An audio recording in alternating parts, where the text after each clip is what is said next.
디모데전서 5장 9절에서 16절입니다. 9절 과부로 명부에 올릴 자는 나이가 60이 덜 되지 아니하고 한 남편의 아내였던 자로서 선한 행실의 증거가 있어 모든 혹은 자녀를 양육하며 혹은 나그네를 대접하며 혹은 성도들의 발을 씻으며 혹은 환난 당한 자를 구제하며 혹은 모든 선한 일을 행하는 자라야 할 것이요 젊은 과부는 올리지 말지니 이는 정욕으로 그리스도를 배반할 때 시집가고자 함이니 처음 믿음을 저버렸으므로 정죄를 받느니라.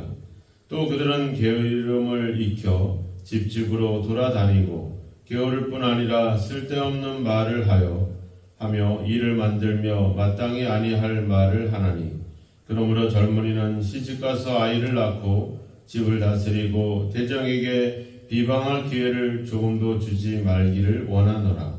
이미 사탄에 들어가 돌아간 자들도 있도다.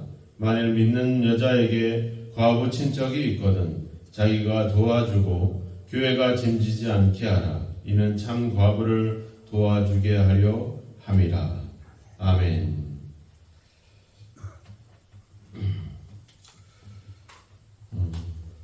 과부에 대한 어떤 재정적인 후원을 위해서 9절에 보니까 명부가 있었다 이렇게 기록을 하고 있습니다.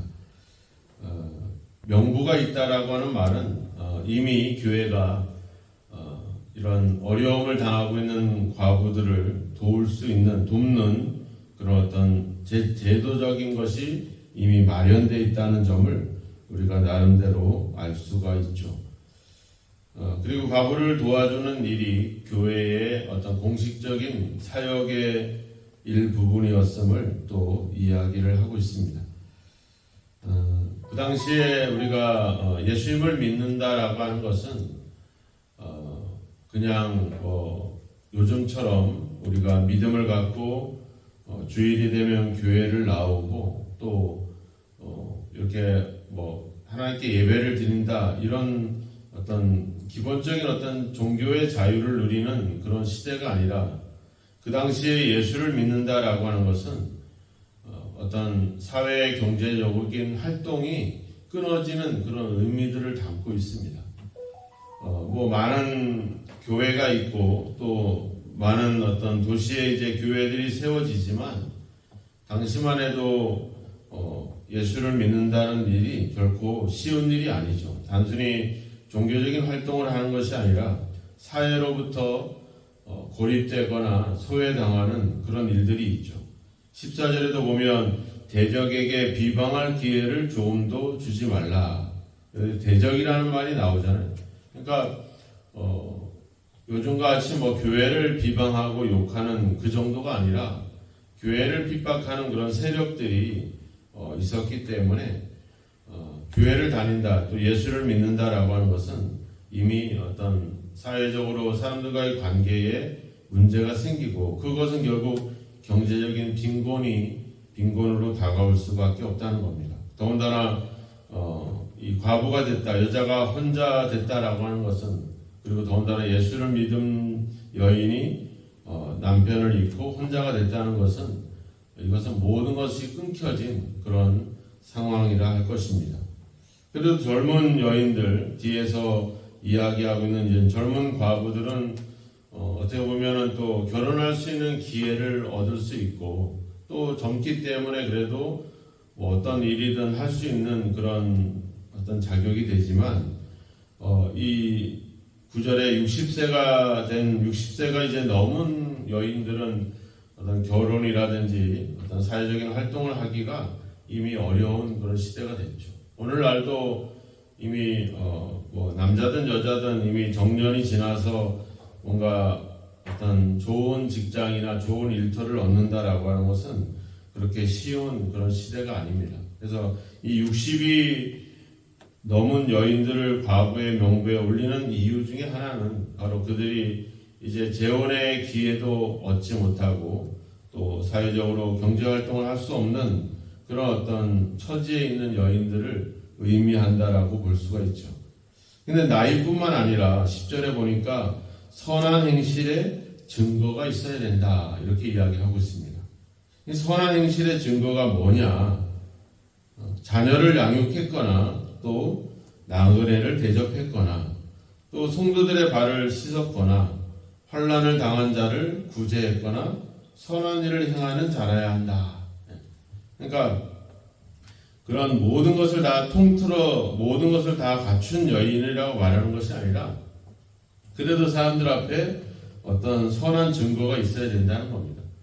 이 표현이 앞서 3장에서 감독이나 집사의 직분을 이야기할 때도 비슷한 표현을 쓰고 있었죠. 거기 앞서도 보면 감독에 대한 직분들을 이야기할 때 3장 7절에 보면 외인에게서도 선한 증거를 얻은 자라야 할지다 이렇게 얘기하고 있죠. 그러니까 선한 증거가 있어야 된다.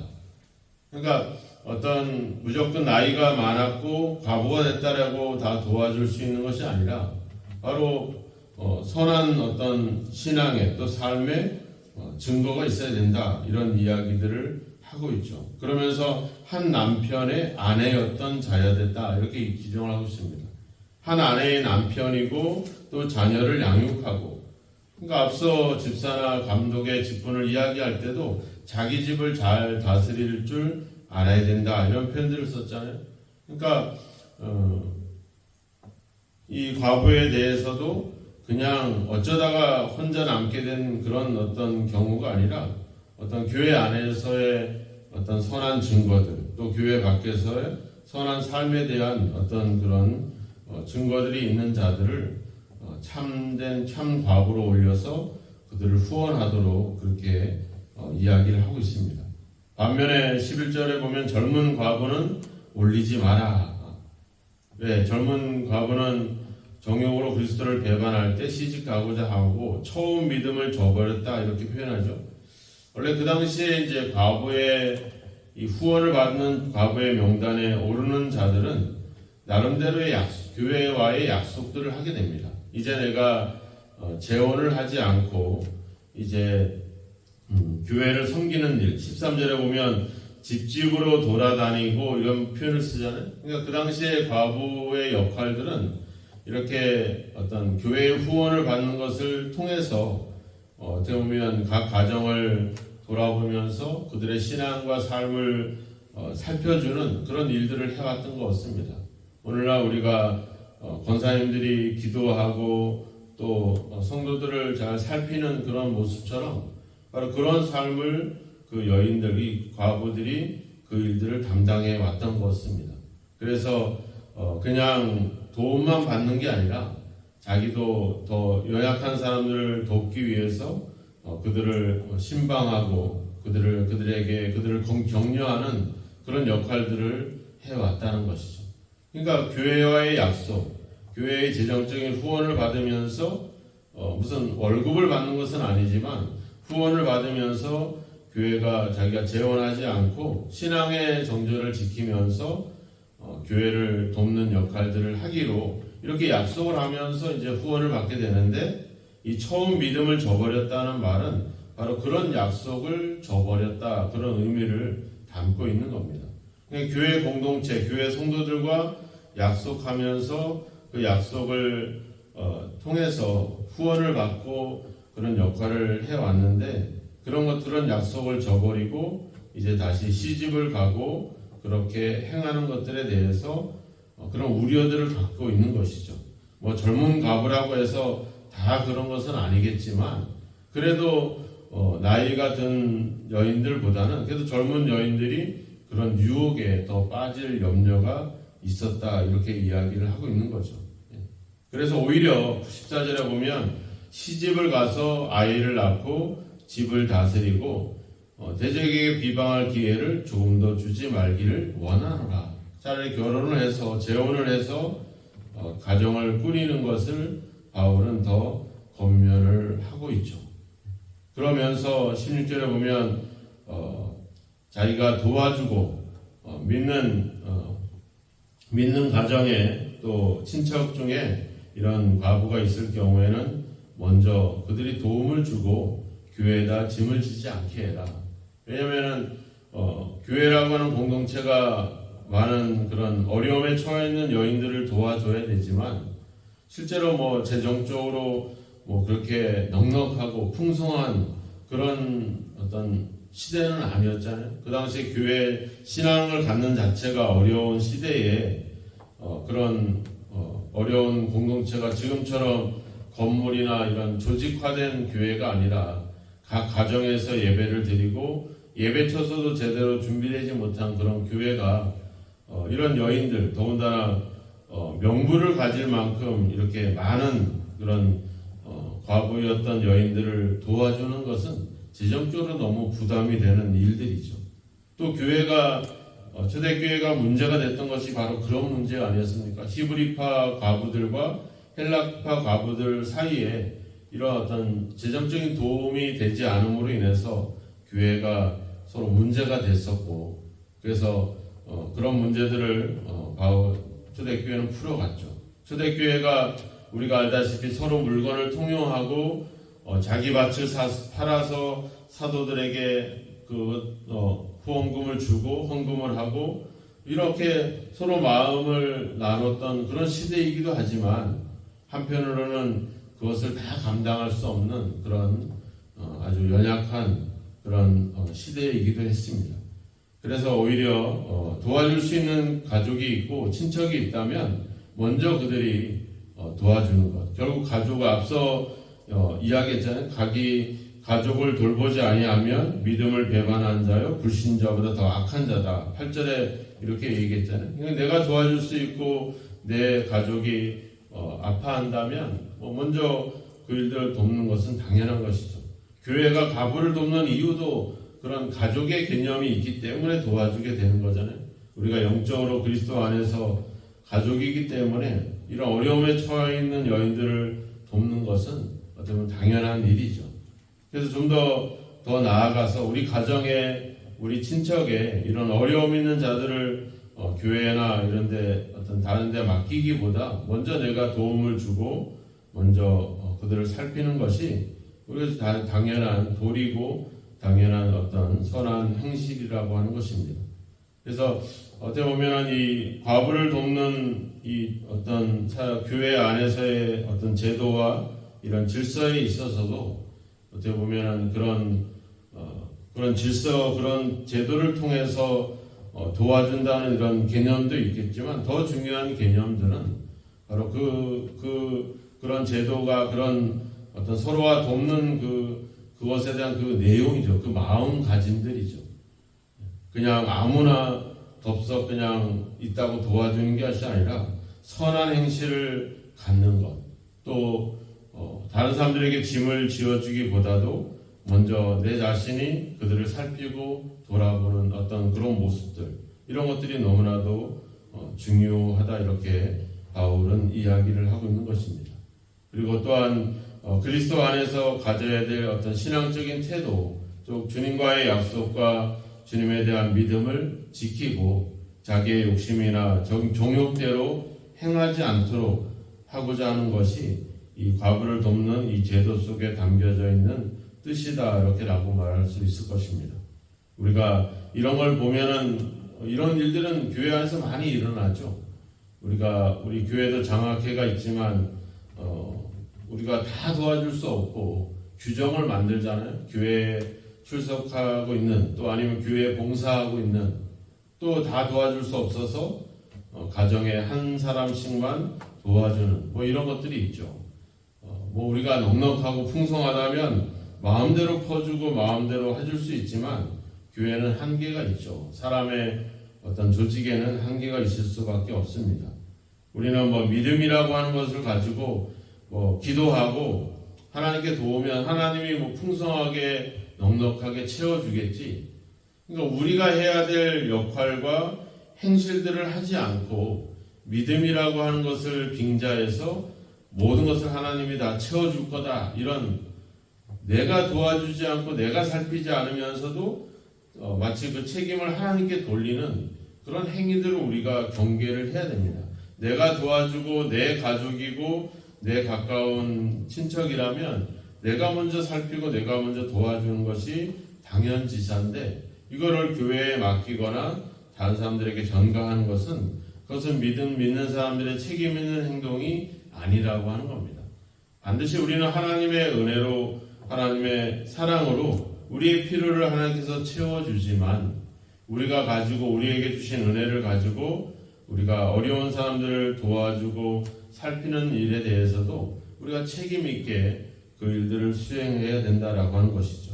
바로 이런 점들, 즉 우리가 누구를 도와주냐, 어떤 사람을 도와줄 것이냐를 따지기 전에 바로 우리가 하나님께 어떤 은혜를 입었는가, 또 내가 하나님께 대하듯이 또 내 성도들을 어떤 마음으로 대할 것인가 하는 이런 생각들을 먼저 갖는다면 우리가 도와주고 살피는 일들은 그렇게 어렵지 않을 것이고, 또 어떻게 보면 서로 양보하고 서로 배려해서 나를 도와주기보다는 저 사람을 도와주십시오라고 오히려 서로 양보하고 배려한다면 그 공동체가 더 얼마나 아름다운 공동체가 되겠습니까?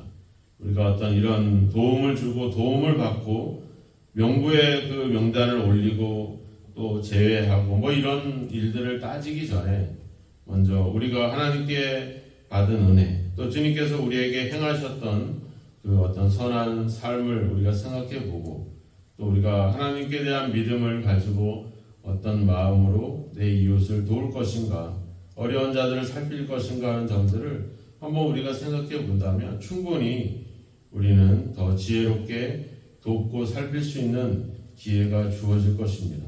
하지만 이런 제도나 이런 것들만 가지고 따진다면 우리는 그저 고마움과 은혜보다는 이런 어떤 이익과 욕심만을 차리게 되고 거기엔 또 다툼이 일어날 수밖에 없습니다.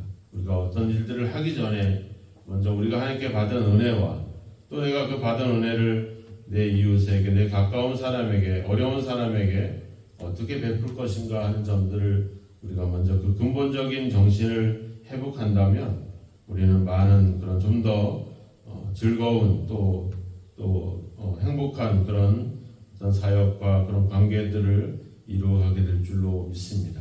오늘 이러한 사도 바울의 권면을 우리가 보면서 우리가 선한 행실을 행하고 있는지, 또 우리의 믿음을 지키고 있는지 하는 우리의 모습을 먼저 돌아보고 우리가 받은 하나님의 은혜를 가지고 또 우리 이웃들을, 또 어려운 자들을 도울 수 있는 그런 어떤 신앙의 선한 행실을, 선한 증거를 갖는 저와 여러분이 되기를 주님의 이름으로 축원합니다. 기도하겠습니다. 하나님 아버지, 감사합니다. 우리가 하나님께 받은 은혜와 또 내가 어렵고 힘들고 아버지가 지쳤을 때 우리에게 다가오셔서 모든 필요를 채우시고 우리에게 믿음을 주신 하나님의 은혜를 생각하면서 그 은혜를 아버지 우리의 하나님의 백성들에게, 우리 이웃들에게, 어려운 자들에게 베풀 수 있는 그런 마음을 저희들 속에 갖게 하여 주옵소서. 아버지, 우리를 향하신 주님에 대한 믿음과 신앙을 우리가 그 약속과 신앙의 정절을 지키게 하시고 우리의 욕심이나 우리의 탐욕으로 아버지 살아가지 않도록 항상 아버지의 믿음의 선한 증거를 갖는 저희들의 삶이 되게 하여 주옵소서. 어려움을 당하고 있는 이웃들이 많습니다. 삶의 고통을 느끼고 있는 성도들도 많습니다. 아버지, 이 디지털 시대에 아버지 소외감을 느끼고 변화 속에서 아버지 뒤처져 있는 아버지 저 연약한 자들도 많습니다. 경제적으로 아버지 사회적으로 어려움을 겪는 아버지 성도들도 많습니다. 우리가 도울 수 있는 풍성함을 더하여 주시고 아버지 무엇보다도 서로에 대한 믿음의 관계들과 또 아버지 서로를 돌아볼 수 있는 마음을 품게 하여 주셔서 제도와 질서가 아니라 사랑으로 이 일들을 행할 수 있는 저희들의 삶이 되고 사역이 될 수 있도록 주님 인도하여 주옵소서. 또는 아버지 우리의 욕심과 우리의 탐욕으로 주님에 대한 믿음을 저버리고 세상으로 향하지 않도록 우리에게 늘 깨어있는 믿음을 더하여 주시고 이웃을 살필 뿐만 아니라 우리 자신들을 살펴서 아버지 주님에 대한 믿음을 지키고 늘 아버지 세상 아버지 많은 사람들 앞에 늘 선한 아버지 믿음의 증거들을 갖는 믿음의 선한 행실을 행할 수 있는 저희들이 될 수 있도록 주여 붙들어 주시옵소서. 교회 안에 또 우리 성도들 가운데 어려움을 당하고 있는 아버지 성도들을 살피고 또 그들을 도울 수 있는 길들이 더욱더 아버지 많이 확장되게 하시고 아버지 또 뿐만 아니라 우리 교회 주변 우리 이웃들의 어려움들도 살펴서 늘 아버지 주여 아버지 세상 사람들로 하여금 늘 아버지 우리 교회와 또 우리 성도들이 늘 인정을 받고 존경을 받는 귀한 아버지 믿음의 행실이 있도록 우리를 도우시고 인도하시기를 간절히 원하고 소망합니다. 오늘도 우리에게 먼저 주신 은혜와 먼저 베풀어 주신 아버지 하나님의 사랑을 힘입어서 또 아버지 어려움 속에 있는 우리 이웃들을 돌아보고 그들을 살피며 또 아버지 또 필요한 후원들을 아버지 할 수 있는 그런 여력과 그런 믿음과 그런 힘을 우리에게 더하여 주시기를 간절히 원하고 소망합니다. 서로 도와 서로 살펴서 우리 모두가 주 안에서 하나 되는 역사가 있도록 주여 우리와 함께 하시고 우리를 통하여 하나님의 뜻을 이루어 주시옵소서. 예수님의 이름으로 기도하옵나이다. 아멘.